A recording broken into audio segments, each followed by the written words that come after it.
Hello, and thank you for joining us for a mindful moment. There's never been a better time to build your mindfulness skills. Mindfulness not only improves your mental, emotional, and physical well-being, but provides a foundation for remaining calm during stressful challenges and events. Through mindful thoughts and actions, we can do more than just survive life's challenges. We can continue to thrive. The key to becoming more mindful is simply practice. We hope this podcast will provide you with knowledge, inspiration, and motivation. Working together, we can learn and grow from any experience. So, let's get started. I hope you're well and safe and continue to practice mindfulness in the midst of a lot of chaos. I wrote a script for one of our animated shorts a couple of weeks ago stating that stay-at-home mandates were not the most effective way to prevent the spread of a virus. We are still in the midst of a pandemic, by the way, even though it has practically disappeared from the news with all of the news on that other event that we'll get to in a moment. After reading the results of the UC Berkeley study released this week, I feel a need to revise my original statement to staying at home may not be the most efficient way to fight a virus, but it has been very effective. According to the study, early April shutdowns prevented 60 million people from infection in the United States and over 500 million worldwide. Staying home to help prevent others from becoming sick is a very mindful act, requiring a great sacrifice of time and money for many. Give yourself a big pat on the back for helping to prevent millions of people from becoming sick or dying. Unfortunately, we can all probably expect to see an increase in COVID-19 cases in the next couple of weeks due to the reopening of most countries combined with the large crowds congregating to protest police brutality. George Floyd was laid to rest on Tuesday, but I believe the protests will continue for some time to come. Please take extra precautions to stay well, and if you protest in a large crowd, consider getting tested. My concerns a week ago that nothing would change because of the outcry over George Floyd's murder have begun to morph into something more like hope and anxiety combined. Hope from the feeling that this civil unrest is different, and local governments are responding differently than in the past. Anxiety because the kind of change we're looking at could be massive. I absolutely want racism to end, but what we're facing in this moment is a lot of uncertainty, which of course breeds anxiety. In his book, The Tipping Point, Malcolm Gladwell describes a tipping point as that magic moment when an idea, trend, or social behavior crosses a threshold, tips, and spreads like wildfire. He states that 3 characteristics emerge to create that tipping point. First, a small number of people in a small number of situations in which the police or social forces that have some impact start behaving very differently, and that behavior somehow spreads to others. Interestingly, under our current circumstances, he uses the analogy of a virus spreading into an epidemic. Second is that a small event has a big effect. This is not to say that George Floyd's tragic murder is a small event at an individual level, but considering the long history and large number of similar incidents in the past, it could be seen as just another example of police brutality, so small in historical context. The third distinguishing characteristic is that change happens rapidly. So, if we have contagiousness, little causes having big effects, and change that happens fast and dramatically, we've reached a tipping point.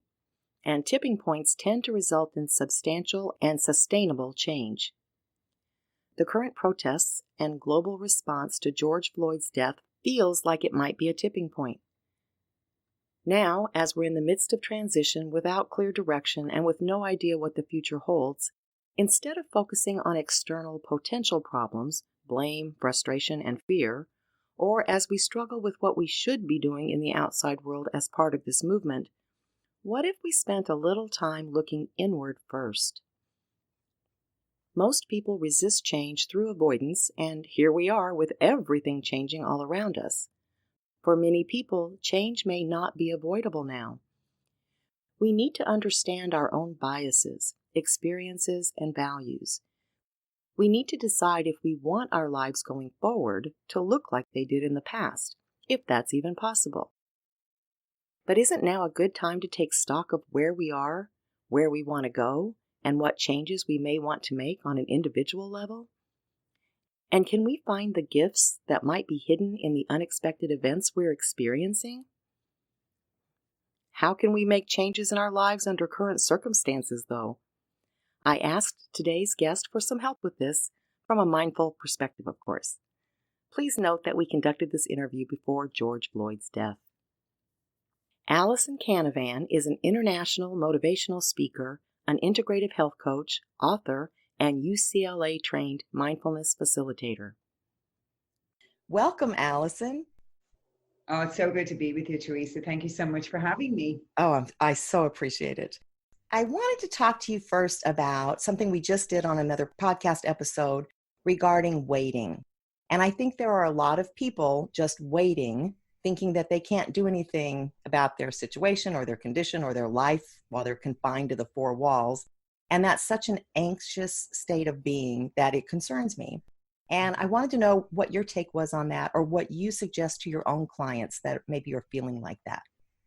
That's a brilliant question. And by the way, and as you're asking me, I'm like, that's a really, really interesting question, because it's not too unlike what we were doing in the real world, which is we want everything now. Like, we live in a world of instant gratification. So now I want answers now. I want results now. That's where the whole, pill came from now. We want to be fixed now as well. And now we're in a situation where I'm seeing it every day with people, where it's like, I don't want to wait. And one of the things as human beings that we have lost over time is having the ability to be patient. And we want to manifest our dreams now.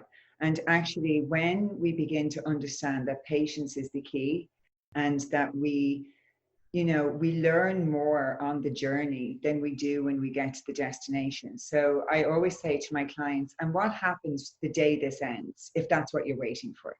Like, what happens, And I keep saying to people, I've said from the start, if you were told today that we're all going back to normal, whatever that is, like, I don't think anything would be normal again.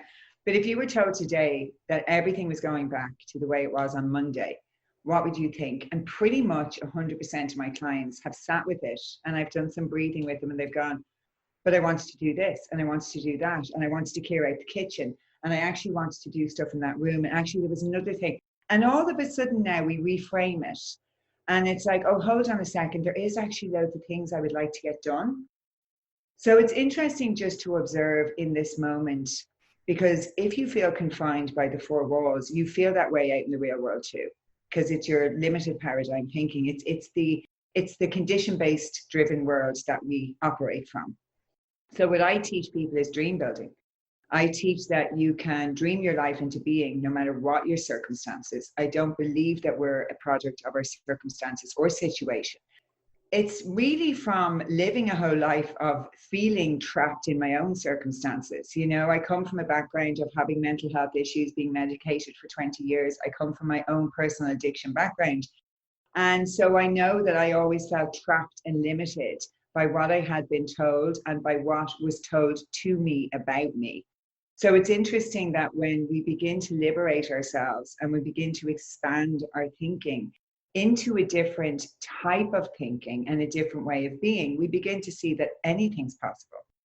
And during this time, I have been working with clients who have experienced astonishing transformations. Like one of my clients lost her job a few weeks ago and decided to just immerse herself in the dream building program. And now she has manifested a new job in the middle of quarantine. I have other clients who are like, okay, this is the time when they've lost their jobs, they're going to start putting down the blueprint for a new business.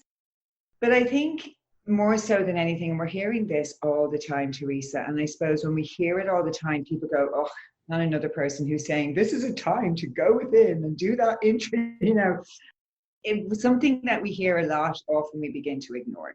But this is a time and an opportunity for us to go within. It really is. It's a time for us to take a moment, have a pause, spend that little bit of time connecting with our hearts. I always say to people, your heart is a portal. dropping down into your heart, working with the heart energy is one of the most powerful things you can do in this life, no matter what the external circumstances or situations are. I've heard you say that it's an inside out world.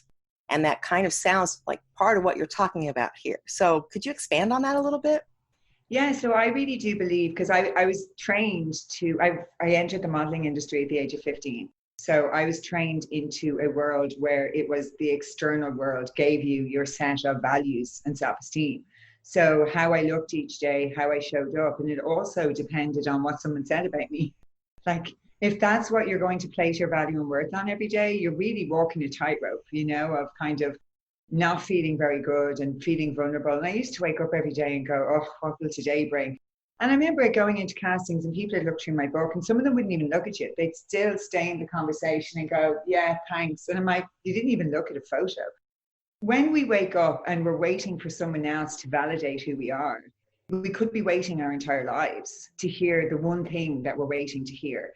And when I started to learn in my journey inwards through meditation, and I started the journey through meditation in my late teens. So there was two lives running parallel. There was the modeling fashion industry, and then I was going on these retreats all the time. And I was going on these retreats, and then I was coming back from the retreat and going back into my normal life and wondering what was wrong.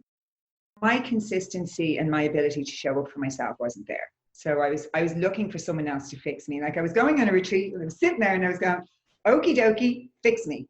Same in a therapist chair, the same with the doctor. Fix me, tell me, give me something, tell me what I need to do. And through many years of practice, I realized that it was all inside of me. And one of my teachers used to say that to me. He used to say to me, Alison, you have everything you need contained within. And I'm thinking, right, not quite sure what he's on about, but I'll go with it. And actually, it was when I had my son. And all of a sudden, life wasn't about me anymore. It was about a little person who needed me to be awake and aware to look after him. And I suffered postpartum depression and I became really disappointed in myself. But what I realized is that what was happening to me postpartum was a similar thread that had been running through my entire life. It was just presenting in a different form. So it was that sense of not feeling good enough, trying to be superwoman, worried about what people thought on the outside. I was a single mom, so I kind of felt like I had this sense of responsibility to who I'm not quite sure, but I wanted people to see that I wasn't struggling and that I was able to do this and I could do it by myself. And I put enormous pressure on myself to do everything and go back to work and, put on this brave face. And then it all spectacularly fell apart in spectacular fashion.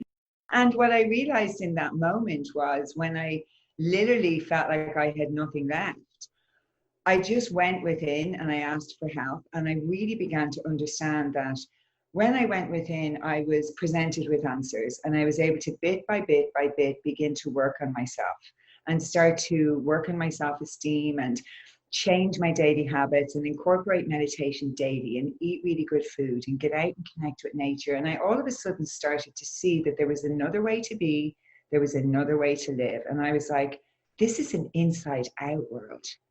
Because when I changed inside about how I felt, I became less concerned about what people thought of me from the outside. And, this is a lifetime of work. Like, I don't think anyone has this fully figured out. I think it's a lifetime of learning and growing and evolving. But one thing I know for sure is that we are spiritual beings and this body is just our house and it's a temporary home while we're here. So that spiritual aspect of us is always seeking a freer, fuller expansion of itself.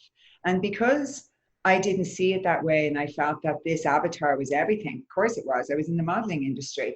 I wasn't allowing my spirit to really expand and live the freer, fuller version of myself. So I was kind of living a very nervous, constricted, and uptight kind of life. I was afraid of everything. I was afraid of everyone. I didn't really like being in my own world or with myself. And when I began to go inside, I began to allow myself to be a little bit more expansive. And it's a whole different energy because when you open up to the world opens up to you. And then, of course, I met the extraordinary Howard Martin from HeartMath, who I adore. And began to truly understand the power of working with the heart energy, which I never realized before. And began to understand that, you know, the heart sends more signals to the brain than the brain does the rest of the body. And in this, you know, modern world we live in, we have given our mind the power over everything. And we're trying to solve our problems with the same mind that's created them, you know, and we can't seem to get out of our own way, and we can't seem to work through it. And then what we learn is, just by dropping down into the heart and even placing your hand on your heart and connecting and activating your heart energy every day, you now begin to get access to a different part of yourself, to a different aspect of yourself that actually really knows who you are, you know. And now we start to open that door. I have people I work with that when they're dropped down into the heart, and I work in healing as well, so I can feel people's energy, and I can feel people that they're about to burst out crying, and that scares them. Because when we drop down into the heart, two things happen. First of all, vulnerability starts to emerge. And when people feel vulnerable, they get scared. It's a place they're not used to going. And so there's a tendency for people to panic and shut down at that point. But I always say to people, when you open the heart, you're opening your internal support system.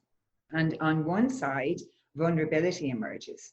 But then in equal measures on the other side, we have courage, because that's where the word heart comes from. Cœur in French is heart. So your vulnerability is supported fully with your own courage. So when we work with the heart, now we're able to be vulnerable and courageous. So opening up that inner support system really gives us the courage to start accessing more of ourselves, more of our own true nature. And when we do that, we begin to be able to access a part of us and ask bigger questions like, what kind of life would I love to live? Because I know for years I was trapped in the, what can I do? What am I able to do? What am I qualified to do? What do I have enough money to do? I mean, the questions go on and on and on. So I always asked limiting questions, and then wondered why I wasn't manifesting the life of my dreams. But when we ask different questions, we invite different answers in, and different quality answers as well. So what kind of life would I love to live? Now, that opens up a whole different energy. That question in and of itself is expansive and exciting. And we start to move into the world of possibility for ourselves. And I always encourage people to put down on paper whatever emerges in that moment. And the how is none of your business. We get so caught up with, but I need to know how, but I need to know how. And once we just gently push the how out of the way and we ask ourselves more expansive questions through a heart-centered connection, now we begin to tap into this inner passion and drive and purpose. People are always asking me, I always hear about my purpose and my passion, and I don't know. And I'm like, well, it will emerge when you just get quiet. Get quiet, trust, work with your heart, journal, be patient. Patience is coming up a lot for people. And it's one of my biggest life lessons, by the way, Teresa. Like, literally every coach I've ever worked with has said to me, and now we go into patience, Alison. And I think it's a human thing. I do. I think, you know, we need to be a little bit easier with ourselves, because we have just come out of a world that was moving at an alarming rate. And most people weren't even in their life at all. You know, they weren't present, they weren't experiencing their life. By the time they got home in the evening, they were exhausted. You know, they couldn't even connect with their family. So I think there's so much going on at the moment in the world, and we just need to be a little bit patient with ourselves and maybe just take a step back and just be okay with where you are right now. I totally agree. And we're seeing it all over the place, people losing patience already. And it's like, oh, we still have a ways to go. You really got to tap into that patience factor. Kind of along those same lines, a lot of people also have trouble or challenges around finding the positive in something that at first glance looks like it's all negative. I'm a firm believer in there's always an upside to everything. I mean, that's the balance of life. I'm just wondering, just personally, are you finding any positives that are coming out of this shutdown and being contained more at home and, you know, everything that we're going through right now? It's really interesting that today of all days you asked that question, because I sat down this morning with my son outside, and both of us looked at each other and had a moment of, gosh, I feel really blessed. And even now I feel quite emotional. And I just realized in that moment that in the last few weeks I've said to myself, oh, I feel quite calm and I feel quite rested. And this morning I was like, wow, I think it's taken this long actually for me to truly ground, you know, for the stress to really kind of have dissipated. It doesn't mean that it doesn't come in peaks and troughs. But what I've learned is that I have just had some stunning revelations within for myself during this time. You know, I've been pushed to kind of the brink.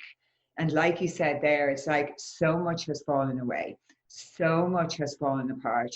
I've lost jobs, I've lost so much that I'm like, how am I going to survive? And then I've leaned into what I know to be true, and I've done the practices and worked with my heart. And truly leaned into the possibility that there's something even greater still out there for me. And other, like even today, came off a phone call with another opportunity, but there have been days where I've thought, what is going on? And am I going to be okay? And I do have an inner core belief that there's a gift in every single thing that happens to us in this life. Like we might not immediately see the gift because you know we're kind of clouded in all sorts of different emotions and a heightened state of being, but there is always a gift and there's always learning, even when at the time it seems like the world is falling apart. And unfortunately, what I've learned about my own journey and what I see with my clients is that we do most of our growth during times of suffering, most of our personal growth. And people who are super happy don't kind of sit down and go, I really want to sit down and do the work on myself. Like usually it takes you know, a traumatic life experience for us to go, okay, do you know what? Something's got to change. Like we will keep going and going and going and going, and we'll push ourselves to the brink of burnout, or something terrible will happen, or we'll lose our job, or we'll lose a loved one. And then we'll go, okay, something has to change in my life. And unfortunately, I wish it wasn't that way for most human beings, but unfortunately it is. And I think for a lot of people, you know, they've sat down and they've gone, okay, so I need to change something. There's stuff in my life that's just not working, and no better time than now. There is a gift in everything, and I see a massive, massive, massive shift in people and in their sense of awakening and understanding that they need to live more of life. Like the amount of people that have said to me, I need more joy. Like more joy. Like I have no fun. I'm going to work, I'm coming home, and when I come home, I'm not in good form, and then I go to sleep and I get up and I do it again. And then I'm And so again tired and of again. the weekend, I don't really enjoy anything. So people are like, where's the fun? Like, let's bring fun back, you know? And so that's a really positive thing as well.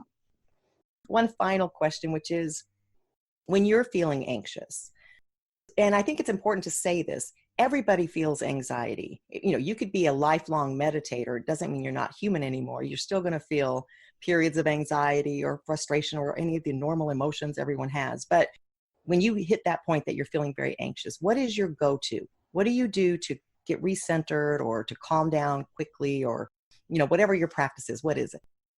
It's breathing. For me, the breath is so powerful, and I always lean into my breath practices. And I struggled with anxiety, Teresa, for about 20 years of my life, chronic anxiety. Like I was medicated for that length of time, and that's why I leaned into alcohol, because it took the edge off my anxiety. And I was in this horrible cycle. And I do breath practices multiple times a day, even when I have absolutely no anxiety, because I know what it's like to go back there. But really, it's about becoming aware of your body and noticing the signs. So sometimes I'll miss the signs. So the whole idea, I always say, to catch it before it catches you. So to try and notice, what are the signs in your body? So for me, I start to get just a sense of ungroundedness, a little bit tetchy, and I start to get a tightness in my chest. And if it's gone the next step, I'll start to get sweaty palms, you know. And so what I do is I just stop in that moment and I do long, slow, deep breaths. So in through my nose, and then like I'm breathing out a straw through my mouth. So not forced, but slow. And I do several of those breaths. And then I do the 4-7-8 breath technique from Dr. Andrew Ryle, which is amazing. You breathe in for 4, hold for 7, and breathe out for 8. And breathing just signals a sense of safety to your body. And I actually do my breath practices until I feel I'm grounded. So some days that might be around a 7 or 8, and some days I might have to sit there for 10 minutes and do breathing. So some people are like, oh yeah, I did that for a minute and it didn't work. And it's like, oh no, no, no, no. That's not how it works. Like, we have trained our bodies for an entire lifetime to be stressed. Like, most people actually approach their day from stress and they don't even realize it because they're in low-lying stress all the time. So they're kind of like getting up and approaching their goals and attacking their day from a place of stress. So using their cortisol and the adrenaline and, drinking coffee every day. So very few people actually approach their day from a state of coherence. And that's why dropping down into your heart first thing in the morning, as soon as my eyes open, I place my hand on my heart in bed and I begin to practice hard focus breathing, and I set an intention for the day, simple, like today's a great day, everything is always working out for me. And I just sink into gratitude. So I'm signaling safety to my body, I'm bringing my body into coherence, and now I can begin going about my day from having a better chance, of not getting stressed too quickly, because we all live in the real world and stress happens quickly. And our bodies remember stress quicker than it remembers relaxation. So it's the consistency of doing these practices. I find, like, I have to do the practices at this time multiple times a day. So before it would have been wake up and meditate before I go to bed. Now I'm like leaning into my practice multiple times throughout the day. And that's just to kind of keep myself on an even keel. So that shows us that everybody is struggling right now to kind of keep themselves centered in some shape or form. And because there's such a sense of insecurity and misinformation and all of these things going on in the outside world, and we're trying to kind of find our place in this space at the moment that's unknown and uncharted territory. And, it's kind of like we're walking the plank. We're not sure when we're going to fall off or get to the end, or if we're going to be able to get back to safety. And so I always say to people, when you're feeling that and that overwhelm comes, just bring yourself home. And home to me is my heart. Bring yourself home. If you can't do anything else, go there and just take a deep breath and just be in that moment, and keep doing that as often as you need to. I don't think these practices are optional anymore. I don't. Years ago, I would have said, yeah, you can meditate if you want to, or if you don't. I'm like, I don't think they're optional. And I think that's truly what we're learning about this time. Thank you so much for such useful and lovely information that I hope a lot of people will listen to and practice. I want to remind people too that if you're new to starting this, you may even need to set reminders for yourself to do it, because it's not a habit yet. But once you make it a habit, you'll find that you can much better self-regulate. You can remain calmer. When we're calmer, we make better decisions. We can think more clearly. And of course, we have more creativity. And I think all of that is very necessary right now, maybe more than ever. So thank you, Allison, so much for sharing. Thank you so much. It was such a pleasure. Thank you, Teresa. Stay well. Bye-bye. Whether you decide to make changes in your own life or not, chances are you're going to experience some stress or anxiety as the world changes around you. A simple practice to relieve stress and to build your mindfulness skills is a basic relaxation breathing meditation. Relax your body and begin noticing your breath. Notice how it feels moving through your body. Breathe in through the nose to a count of 4 and exhale through the mouth to a count of 8. As you exhale, purse your lips like you are blowing out a candle. Breathe in, 2, 3, 4. Exhale, 2, 3, 4, 5, 6, 7, 8. Let's repeat. In, 2, 3, 4. Out, 2, 3, 4, 5, 6, 7, 8. Continue breathing in to a count of 4 and out to a count of 8.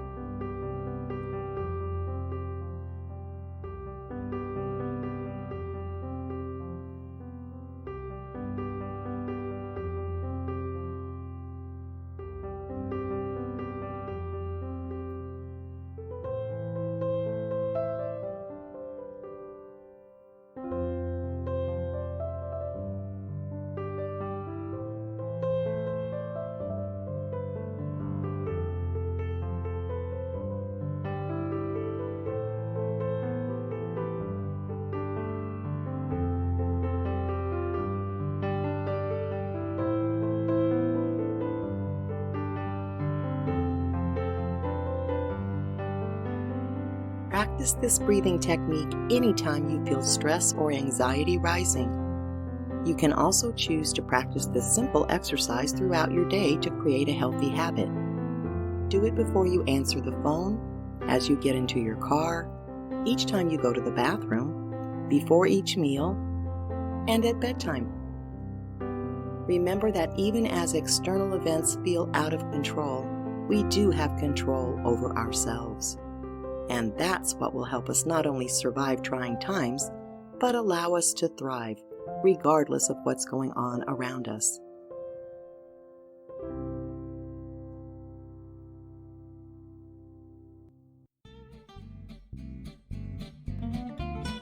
Life offers too many rich opportunities to just survive it, even during challenging times. Our intention is to support you in thriving through a life of purpose and meaning. Until next time, remember to be mindful.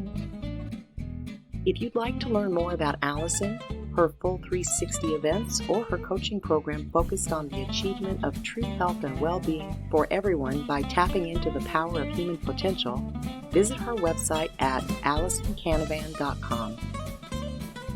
To watch any of our interviews from the podcast, visit our website at WorkToLiveProductions.com. Please subscribe to A Mindful Moment with Teresa McKee wherever you get your favorite podcasts. Please rate this podcast so that others can find us. And follow us on social media at Work to Live. A Mindful Moment is written and hosted by Teresa McKee.